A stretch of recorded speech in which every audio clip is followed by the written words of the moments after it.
सोचिए, अगर आपके हाथ में ऐसा फोन आ जाए जो सिर्फ कॉल ही नहीं करता, बल्कि एक जिन की तरह आपकी हर ख्वाहिश को पूरा कर देता है। आपका डियर लिसनर्स, हमारे चैनल पर स्वागत है, जहां कहानियां सिर्फ सुनी नहीं जाती, महसूस की जाती हैं। आज हम बात करेंगे मूवी हेल फोन की। कहानी की शुरुआत होती है सिड से। सिड, जो अपने स्केटिंग बोर्ड और अपनी ही दुनिया में मगन रहता है, लेकिन उसकी दुनिया का केंद्र है एंजी, जिसे वो हर रोज बस दूर से देखता है। उसका एक दोस्त टाइगर है, वो उसे हमेशा हिम्मत देता है कि वो जाकर एंजी से बात करे। एक दिन सिड हिम्मत करके एंजी को इम्प्रेस करने के लिए अपनी स्केटिंग बोर्ड से कुछ करतब दिखाता है, लेकिन किस्मत को कुछ और ही मंजूर था।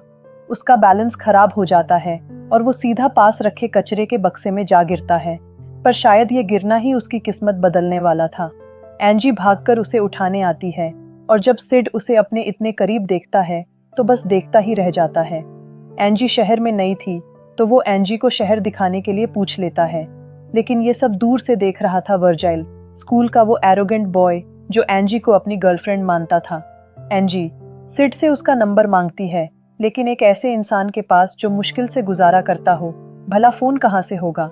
यहाँ फिर उसका दोस्त टाइगर बीच में आकर बात संभालता है और बहाना बना देता है कि सिड की एक्स गर्लफ्रेंड उसे परेशान करती थी, इसलिए उसने गुस्से में अपना फोन फेंक दिया। ये सुनकर वर्जिल की कार का हॉर्न बजता है और एंजी वहां से चली जाती है।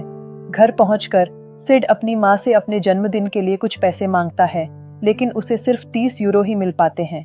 वो एक रेस्टोरेंट में पार्ट टाइम जॉब भी करता है, जहां उसका बॉस फ्रिट्स उसे देर से आने के लिए फटकारता है। जब सिड अपनी सैलरी मांगता है तो फ्रिट्स उसे 100 यूरो का एक नोट थमा देता है, लेकिन सिड को बाद में पता चलता है कि वो नोट तो नकली है। अब जेब में सिर्फ 30 यूरो लेकर सिड एक फोन खरीदने पहुंचता है।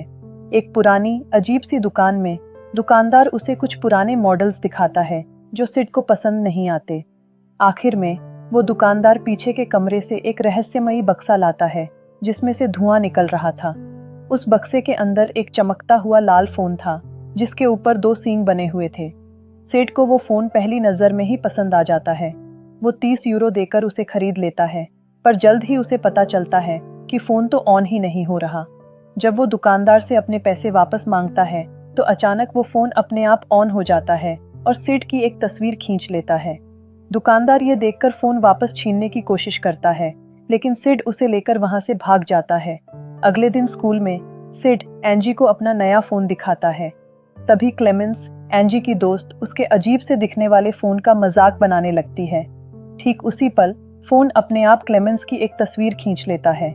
सिड एंजी को अपना नंबर देता है और उसे कॉल करने को कहता है। इसके बाद केमिस्ट्री क्लास में वर्जाइल और उसके दोस्त टाइगर का मजाक बनाते हैं, क्योंकि उसकी माँ कभी एक एडल्ट मॉडल हुआ करती थी। इस बात पर सिड की उनसे फाइट हो जाती है और टीचर उन सबको सजा सुना देती है। बाद में जब सिड सजा काट रहा था तो उसके फोन ने अपने आप साइड की क्लासमेट मार्गोट को कॉल कर दिया, जो एंजी की ही दोस्त थी।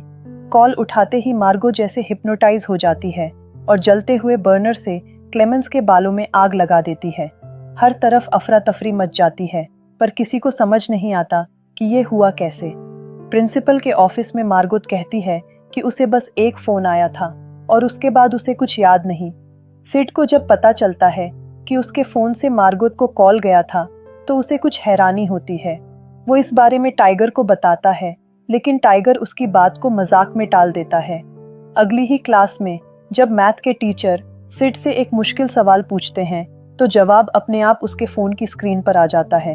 ये देखकर टाइगर भी हैरान रह जाता है, लेकिन टीचर को लगता है कि सिड चीटिंग कर रहा है। वो गुस्से में फोन छीनकर विंडो से बाहर फेंक देते हैं।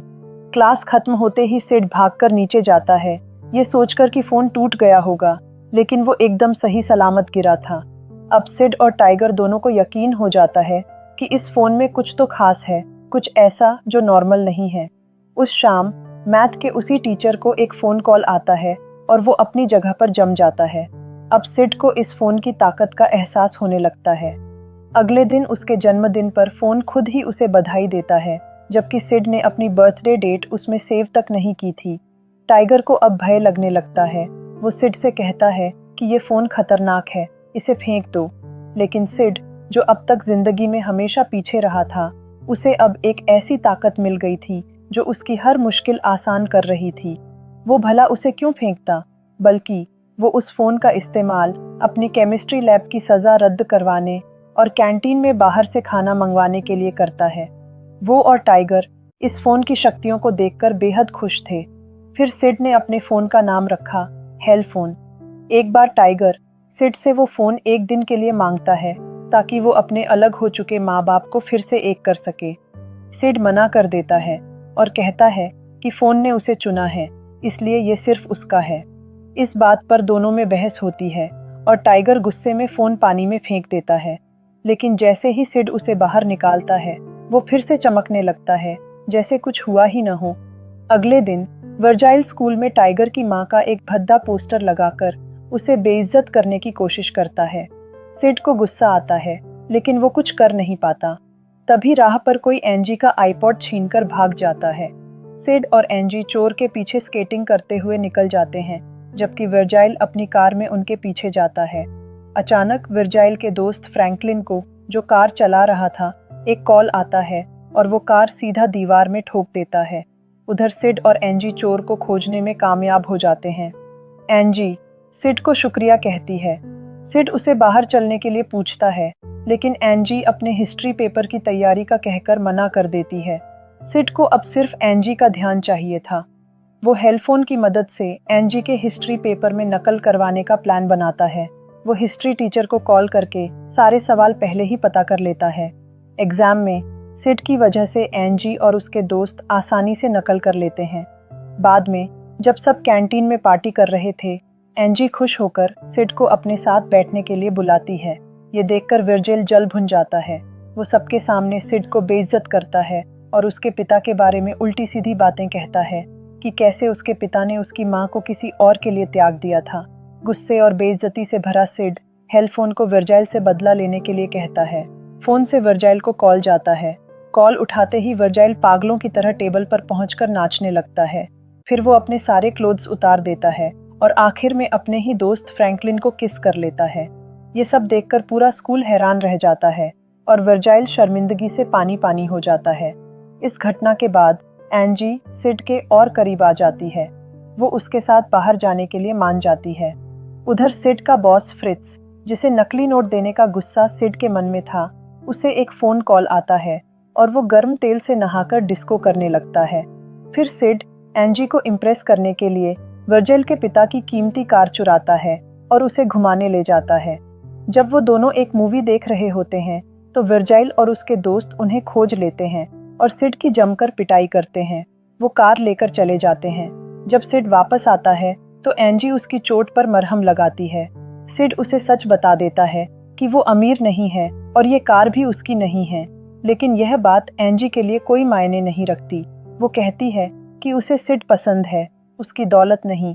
उधर वर्जिल और उसके दोस्त उसी कार में थे जब सिड का फोन, जो कार में ही छूट गया था, बजने लगता है। फ्रैंकलिन फोन उठाता है और फोन के काबू में आकर चलती कार से कूद जाता है। वो बच तो जाता, लेकिन तभी एक तेज रफ्तार ट्रक उसके ऊपर से गुजर जाता है। फ्रैंकलिन की मौत की खबर फैलते ही पुलिस सिड और एंजी को हिरासत में ले लेती है। वर्जिल उन पर इल्जाम लगाता है कि सिड अपने फोन से लोगों को हिप्नोटाइज कर रहा है।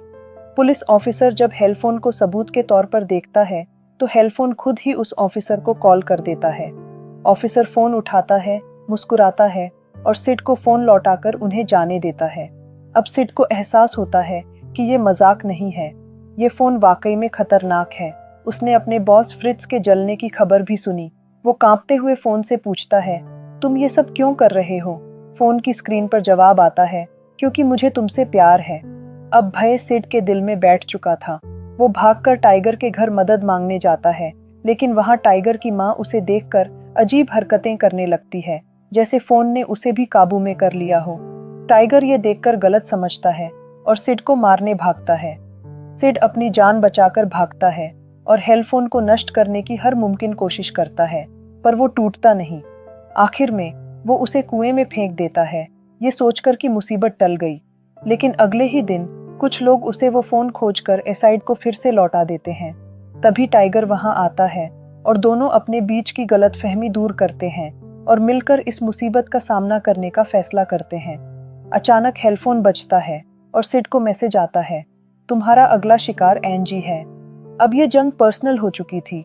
सिड और टाइगर एंजी के घर पहुंचते हैं, जहां एंजी अपनी ही मां से संघर्ष कर रही होती है, जो फोन के कंट्रोल में थी। वो जैसे तैसे उसकी मां को बेहोश करते हैं। वो सब मिलकर फोन को एक विशाल इंडस्ट्रियल मशीन में नष्ट करने का फैसला करते हैं, लेकिन हिप्नोटाइज हुआ वर्जाइल उनका रास्ता रोकता है। टाइगर उसका सामना करता है, जबकि सिड और एंजी मशीन का पासवर्ड खोजने लगते हैं। इसी बीच वर्जाइल मारा जाता है। उधर सिड को अचानक ख्याल आता है और वो एंजी का नाम पासवर्ड में डालता है। मशीन चलने लगती है और फोन के पीसेस हो जाते हैं। उन्हें लगता है कि सब खत्म हो गया है, लेकिन वो हिस्से धीरे धीरे वापस मिलकर फिर से हेलफोन में बदल जाते हैं। सिड समझ जाता है कि इसे सिर्फ नष्ट नहीं किया जा सकता, इसे पूरी तरह खत्म करना होगा।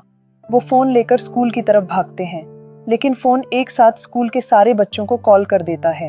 एंजी चिल्लाकर सबसे फोन न उठाने को कहती है, लेकिन प्रिंसिपल आकर एक टीचर के कान पर फोन लगा देता है, जिससे वो वहीं मर जाती है। चारों तरफ खलबली मच जाती है। हजारों बच्चे जो अब फोन के काबू में थे, उनकी तरफ आने लगते हैं। छुपाते छुपाते सिड को एक आइडिया आता है। वो फोन को लिक्विड नाइट्रोजन में डालने का फैसला करता है, लेकिन हिप्नोटाइज हुआ प्रिंसिपल उसे फिर से बाहर निकाल लेता है। तभी टाइगर बच्चों को चीरता हुआ आगे आता है और उसे फोन छीन लेता है।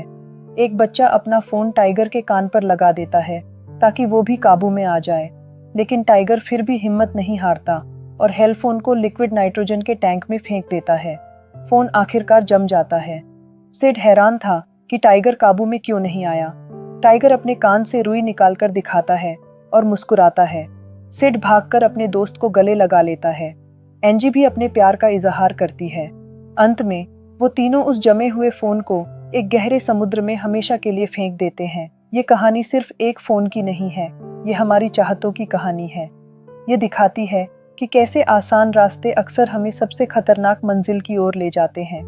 टेक्नोलॉजी जो हमारी जिंदगी आसान बनाने के लिए है, अगर हम उसके गुलाम बन जाएं, तो वो हमारी इंसानियत भी छीन सकती है।